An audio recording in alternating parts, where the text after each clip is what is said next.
Bu,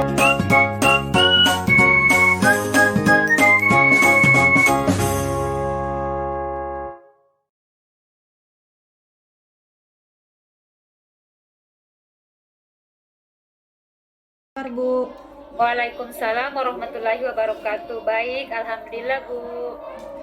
kenapa ya Bu? Kayak nggak bersemangat, ada masalah ya?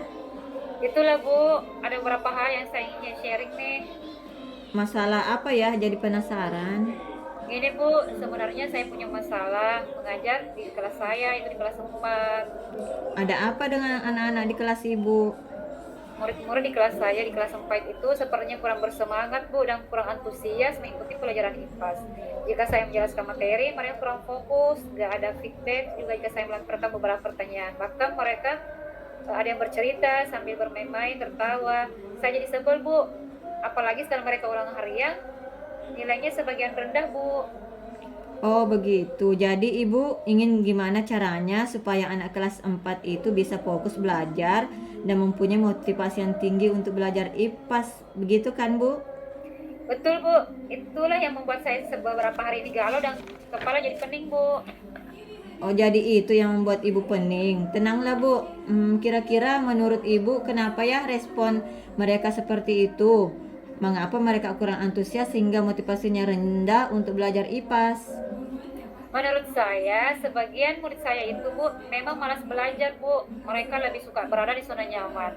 Banyak bermain game, nongkrong sama teman-temannya. Mereka itu rada-rada kurang spirit dan semangat untuk memahami materi yang saya ajarkan. Pokoknya cuek deh Bu. Kalau begitu dari skala 1 hingga 10 kira-kira di mana posisi Ibu sekarang untuk mencapai tujuan yang diharapkan? Masih minim Bu. Kira-kira sepertinya masih berada di posisi 5, di angka 5. Apa kekuatan Ibu dalam mencapai tujuan tersebut? Kira-kira apa ya? Anak SD kelas 4 itu kurang motivasinya kan selama pembelajaran IPAS. Biasanya Ibu menggunakan media apa saja selama proses pembelajaran? Saya menggunakan buku paket Bu. Oh, yang buku siswa itu maksudnya. Iya Bu, malah bukunya per murid, sehingga mereka seharusnya lebih fokus karena tidak berbagi sama temannya. Selain itu media apa lagi? Saya juga menggunakan LKPD supaya mereka lebih aktif dalam berdiskusi dengan teman kelompoknya. Lalu metode apa yang Ibu gunakan selama pembelajaran? Ada beberapa Bu, saya variasikan saja sesuai dengan materi dan tujuan pembelajaran yang kami capai. Misalnya diskusi, tanya jawab, dan praktikum.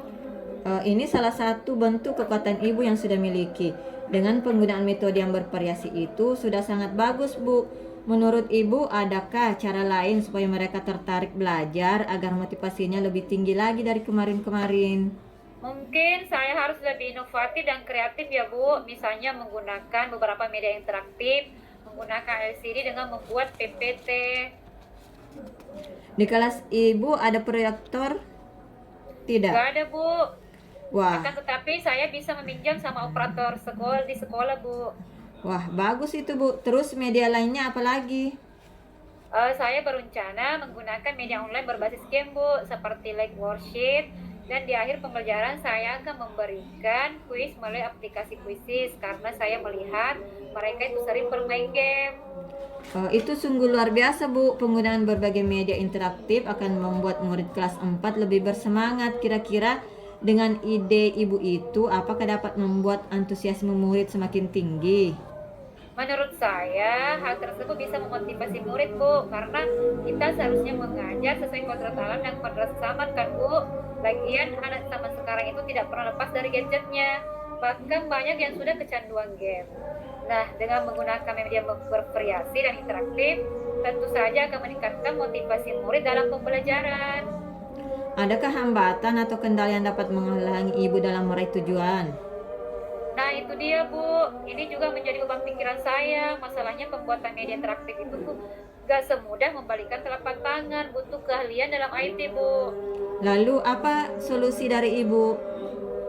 Saya harus banyak-banyak berselancar di dunia maya Bu, mencari referensi mengenai cara pembuatan media ajar interaktif dan yang berbasis game.